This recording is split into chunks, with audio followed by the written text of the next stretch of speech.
So here we are, we're kind of at the last major piece of, like I mentioned, the whole unit was about just putting acids and bases in water and seeing what happens.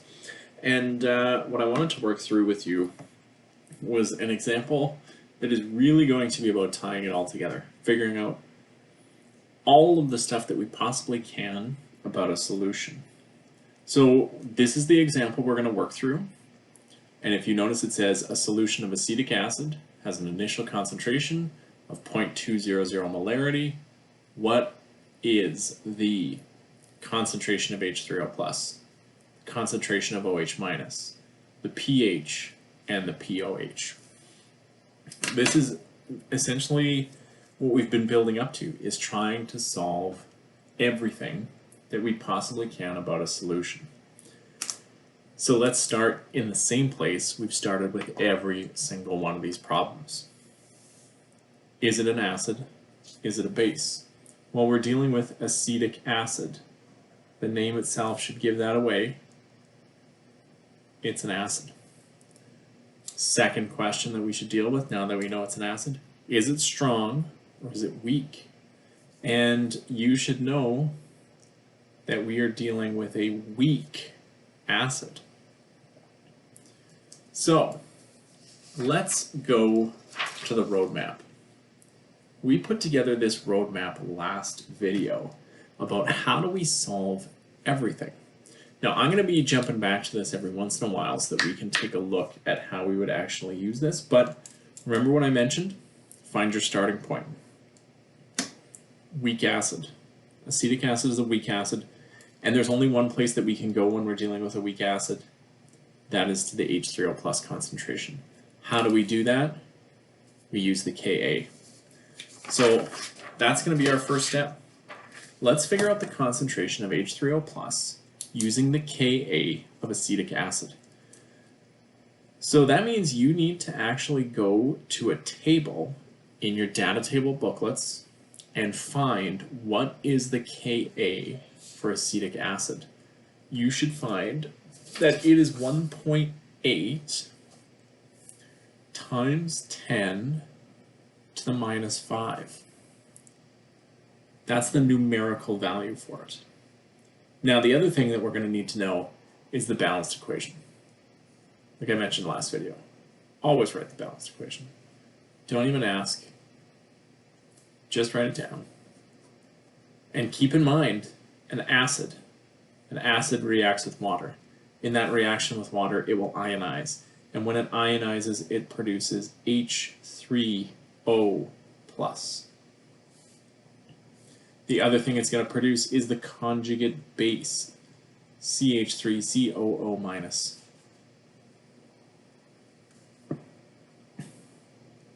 So now that we know our balanced equation, we know our Ka, let's actually figure out the Ka expression. Remember, it's products multiplied by each other, raised to the power of their coefficients, divided by reactants. Water not included in there because water is a liquid. All right, at this point we need to solve the Ka. So as we've done before, 1.8 times 10 to the minus 5. Substitute in your values for each of these things. Products are always start at 0, increase by x. At equilibrium, they're just x. Remember, we're making that assumption that we've made before, that this concentration we were given is going to be way smaller than x is. And so that when we subtract, we essentially are left with the same number. So we just put that number on the bottom. And now what we need to do is solve for x. So multiply by 0.200 molarity on both sides of the equation.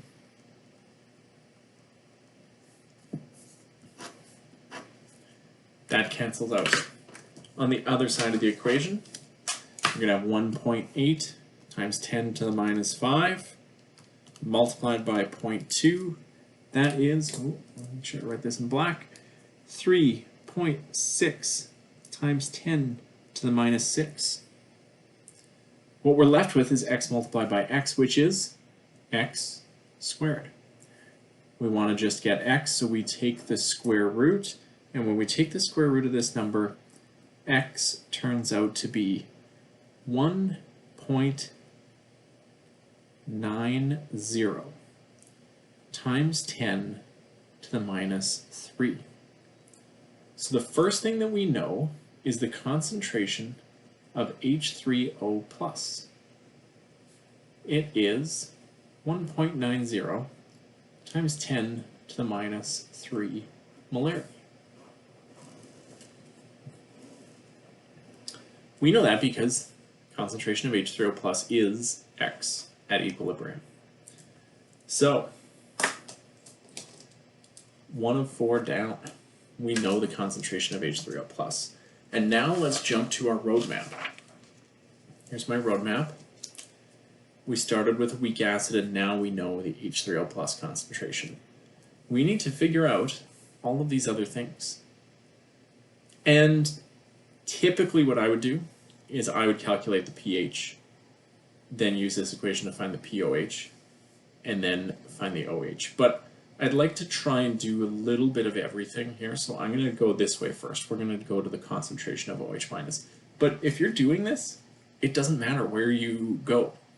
You can, it's your map, you take the direction that you want to go, figure it out how you want to figure it out.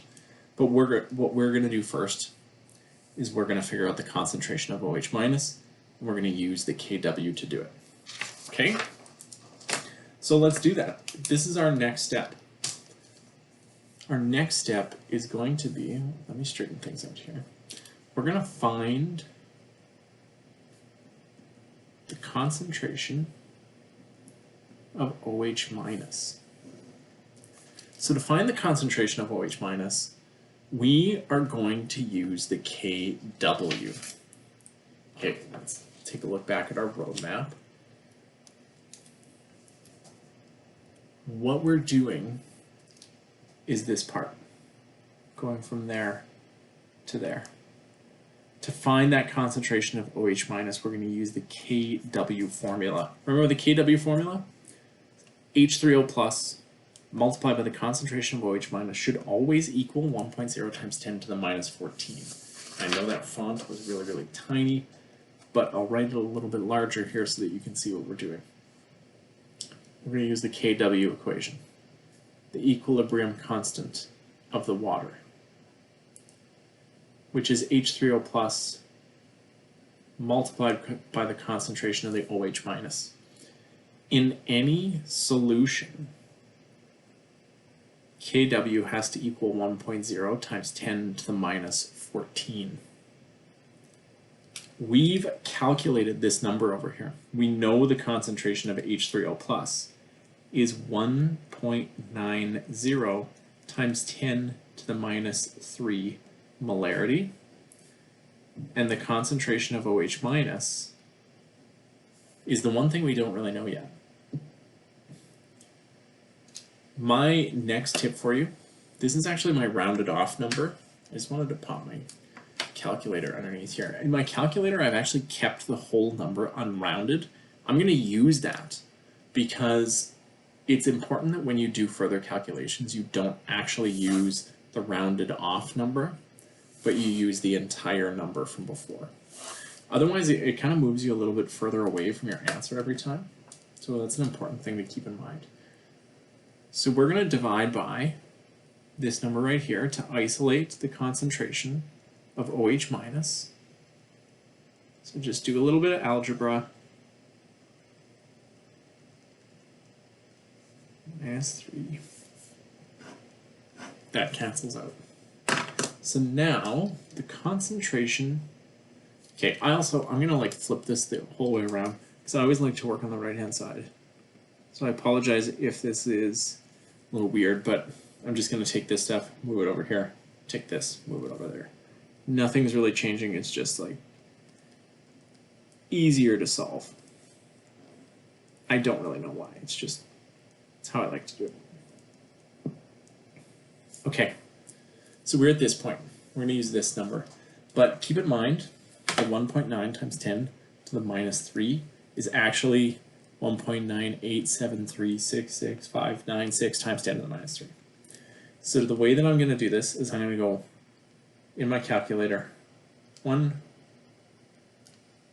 could go 1.0. I'm just going to go 1 because it's the same thing in your calculator. To the minus 14 divided by, and I'm just going to press answer in my calculator, and it tells me what the answer is.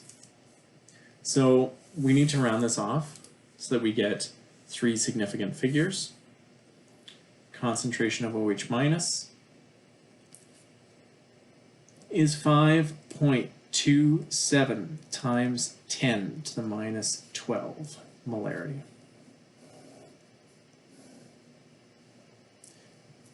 Do a little check here. Does this make sense? If this number is pretty big, this number should be really small. Remember, if this was a neutral solution, it'd be 1.0 times 10 to the minus 7. Well, that's pretty close. That's pretty much like we have a pretty high concentration of H3O plus. We have a really low concentration of OH minus. It also makes sense. We have an acid, so there's a greater amount of H3O plus than there is OH minus. Our little like common sense check works, and so let's go forward. We have, I'm just going to add this in up here. We have so far found the concentration of H3O plus. That was what we did up here. The next thing we did was find the concentration of OH minus. So let's take a look at our roadmap and see what's next. We started with a weak acid and we found H3O plus. We used Kw and we found OH minus. And we have 2 things to find left, pH and pOH. And so what I'm going to do next is I'm going to use my H3O plus to find my pH.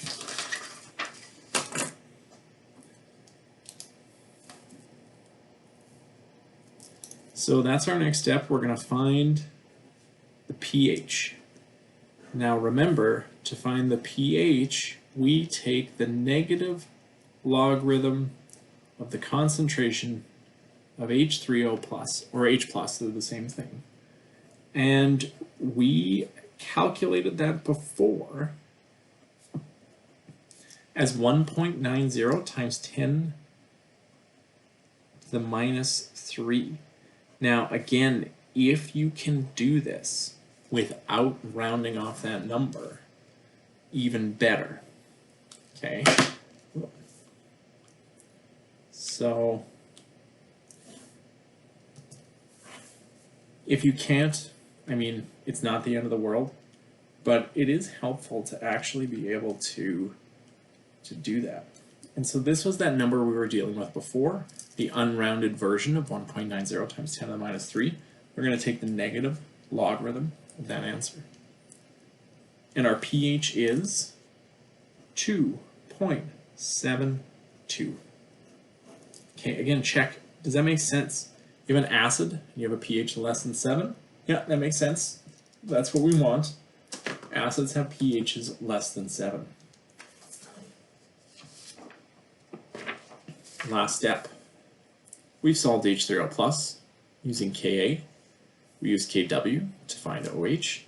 We used the negative log to find the pH, and let's do this now. Let's use the pH plus pOH formula to get that pOH. So our last step is we're going to find the pOH.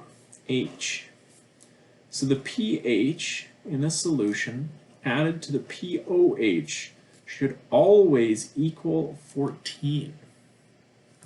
Okay, so let's zoom in a little bit so you can see a little bit better what I'm about to do.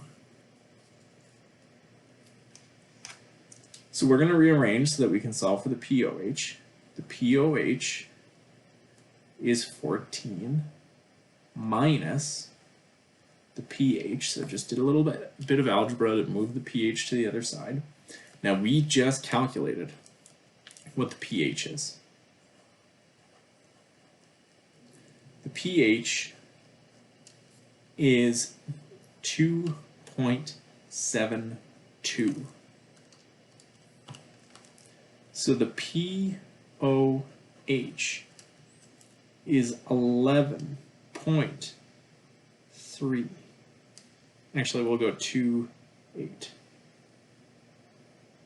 Keep those two the 2 decimal places. And there's my answer. So you can see, hopefully, that when we're given one substance, as long as we know if it's a weak acid or a weak base, a strong acid or strong base, we know where to start on our roadmap.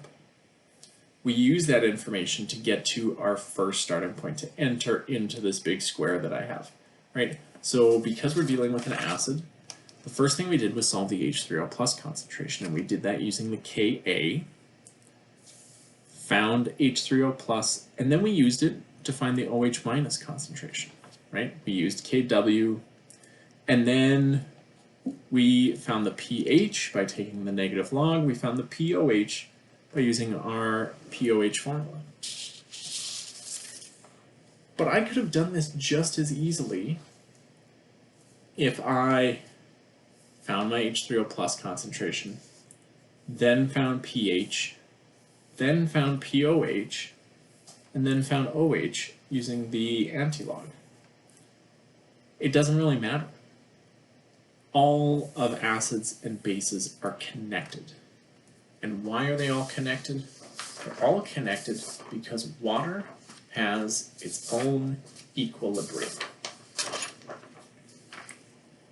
Remember this was a long time ago probably for you. Water reacts with itself to make H3O plus and OH minus. And the fact that it does that means that we can calculate everything there is to know about that solution. And all we have to do is use the acid and base roadmap. So again, you should go practice. Practice doing this. Find acids, do practice questions, find bases, find acids, use Ka, use Kb, use strong substances. But I will tell you the biggest mistake again is treating a weak substance like they're a strong substance.